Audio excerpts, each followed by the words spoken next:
Cricket ಜಗತ್ತಿನ interesting ಸುದ್ದಿಗಳನ್ನು quick ಆಗಿ ಹೇಳ್ತೇನೆ ಕ್ರಿಕೆಟ್ ರೌಂಡಪ್ ನಲ್ಲಿ. ನಾನು ಶಾಂತ. ನೀವು ಸುದ್ದಿಯಾನದ ಸಬ್ಸ್ಕ್ರೈಬರ್ ಆಗೋದಕ್ಕೆ ಮರಿಬೇಡಿ.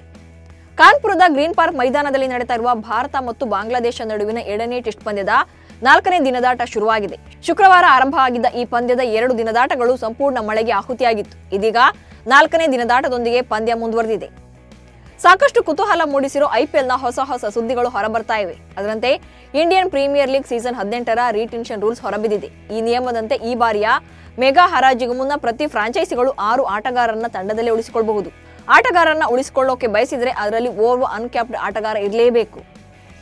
ಐಪಿಎಲ್ನಲ್ಲಿ ಆರ್ಸಿಬಿ 6 ಆಟಗಾರರನ್ನ ಉಳಿಸಿಕೊಳ್ಳೋಕೆ ಮುಂದಾದ್ರೆ ಬರೋಬ್ಬರಿ 79 ಕೋಟಿ ರೂಪಾಯಿ ವ್ಯಯಿಸಬೇಕು. ಇಲ್ಲಿ ಮೊದಲ ಆಟಗಾರನಿಗೆ 18 ಕೋಟಿ, ಎರಡನೇ ಆಟಗಾರನಿಗೆ 14 ಕೋಟಿ, ಮೂರನೇ ಆಟಗಾರನಿಗೆ 11 ಕೋಟಿ, ಹಾಗೆ 4ನೇ ಆಟಗಾರನಿಗೆ 18 ಕೋಟಿ, 5ನೇ ಆಟಗಾರನಿಗೆ 14 ಕೋಟಿ ರೂಪಾಯಿ, ಹಾಗೆ 6ನೇ ಆಟಗಾರನಿಗೆ 4 ಕೋಟಿ ರೂಪಾಯಿ ನೀಡಬೇಕಾಗುತ್ತೆ. ಆರ್ಸಿಬಿ ಫ್ರಾಂಚೈಸಿ 6 ಆಟಗಾರರನ್ನ ರಿಟೈನ್ ಮಾಡಿಕೊಂಡ್ರೆ ಒಟ್ಟು ಹರಾಜು ಮೊತ್ತದಿಂದ 79 ಕೋಟಿ ರೂಪಾಯಿ ಕಡಿತವಾಗಲಿದೆ. ಅಂದ್ರೆ 120 ಕೋಟಿ ರೂಪಾಯಿನಿಂದ 79 ಕೋಟಿ ರೂಪಾಯಿ ಮೈನಸ್ ಆಗಲಿದ್ದು ಕೇವಲ 41 ಕೋಟಿಯಲ್ಲಿ ಉಳಿದ 12 ಆಟಗಾರರನ್ನ ಖರೀದಿ ಮಾಡಬೇಕಾಗುತ್ತೆ. ಯಾಕಂದ್ರೆ ಐಪಿಎಲ್ ನಿಯಮದ ಪ್ರಕಾರ ಒಂದು ತಂಡದಲ್ಲಿ 18 ಆಟಗಾರರು ಇರಬೇಕು. ಹೀಗಾಗಿ ಇದು ಫ್ರಾಂಚೈಸಿಗಳಿಗೆ ತಲೆನೋವು ತಂದಿದೆ. ಹೊಸ ನಿಯಮದ ಪ್ರಕಾರ ಟೀಂ ಇಂಡಿಯಾ ಪರ ದೀರ್ಘಕಾಲ ಆಡಿದ್ರು ಕೂಡ MS ಧೋನಿ ಈಗ ಅನ್ಕ್ಯಾಪ್ಡ್ ಪ್ಲೇಯರ್ಸ್ ಪಟ್ಟಿಗೆ ಸೇರಲಿದ್ದಾರೆ. ಟೀಂ ಇಂಡಿಯಾ ಪರ ಆಡಿ ಕನಿಷ್ಠ 5 ವರ್ಷ ಕಳೆದಿದ್ರೆ, ಹಾಗೆ ಬಿಸಿಸಿಐನ ಕೇಂದ್ರ ಒಪ್ಪಂದದಿಂದ ಹೊರಗಿದ್ರೆ ಅಂತಹ ಆಟಗಾರ ಅನ್ಕ್ಯಾಪ್ಡ್ ಪ್ಲೇಯರ್ ಪಟ್ಟಿಗೆ ಸೇರಲಿದ್ದಾರೆ. ಹೀಗಾಗಿ ಚೆನ್ನೈ ಸೂಪರ್ ಕಿಂಗ್ಸ್ ತಂಡ ತನ್ನ ಮಾಜಿ ನಾಯಕ MS ಧೋನಿಯನ್ನ ತನ್ನಲ್ಲಿಯೇ ಉಳಿಸಿಕೊಳ್ಳುವ ಅವಕಾಶ ಲಭ್ಯವಾಗಿದೆ.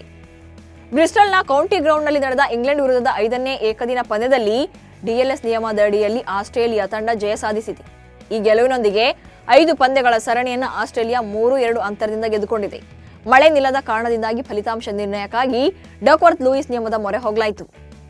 ಮಹಿಳಾ T20 ವಿಶ್ವಕಪ್ನ ಅಭ್ಯಾಸ ಪಂದ್ಯದಲ್ಲಿ ವೆಸ್ಟ್ ಇಂಡೀಸ್ ವಿರುದ್ಧ ಭಾರತ ತಂಡವು ಭರ್ಜರಿ ಜಯ ಸಾಧಿಸಿದೆ.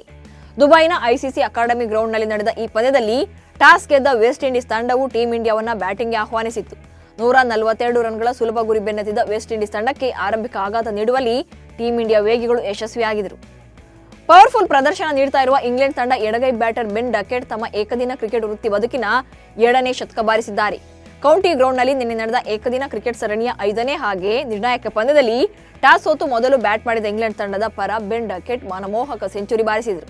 91 ಎಸೆತಗಳಲ್ಲಿ 13 4 ಮತ್ತು 2 ಸಿಕ್ಸರ್ಗಳೊಂದಿಗೆ 107 ರನ್ ಬಾರಿಸಿ ಇಂಗ್ಲೆಂಡ್ ತಂಡದ ದೊಡ್ಡ ಮೊತ್ತಕ್ಕೆ ಕಾರಣರಾದರು.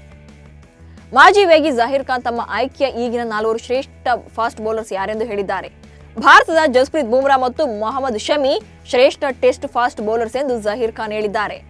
ಹಾಗೆ ಆಸ್ಟ್ರೇಲಿಯಾ ತಂಡದ ನಾಯಕ ಪ್ಯಾಟ್ ಕಮಿನ್ಸ್ ಮತ್ತು ಜೋಶ್ ಹೇಜಲ್ವುಡ್ ಅವರ ಪರಾಕ್ರಮವನ್ನ ಕೊಂಡಾಡಿದ್ದಾರೆ. ನ್ಯೂಜಿಲೆಂಡ್ ವಿರುದ್ಧ ನಡೆದ 2 ಪಂದ್ಯಗಳ ಟೆಸ್ಟ್ ಸರಣಿಯನ್ನ ಕ್ಲೀನ್ ಸ್ವೀಪ್ ಮಾಡುವ ಮೂಲಕ ಶ್ರೀಲಂಕಾ ಸರಣಿಯನ್ನ ಗೆದ್ದುಕೊಂಡಿದೆ. 15 ವರ್ಷಗಳ ಬಳಿಕ ಲಂಕನ್ನರು ಕಿವೀಸ್ ವಿರುದ್ಧ ಗೆಲುವು ಕಂಡಿದ್ದಾರೆ. ಗಾಲೆ ಅಂತಾರಾಷ್ಟ್ರೀಯ ಮೈದಾನದಲ್ಲಿ ನಡೆದ 2ನೇ ಟೆಸ್ಟ್ ಪಂದ್ಯದಲ್ಲಿ ಸಿಂಹಾಳಿಯರು ಅದ್ಭುತ ಪ್ರದರ್ಶನ ನೀಡಿದರು.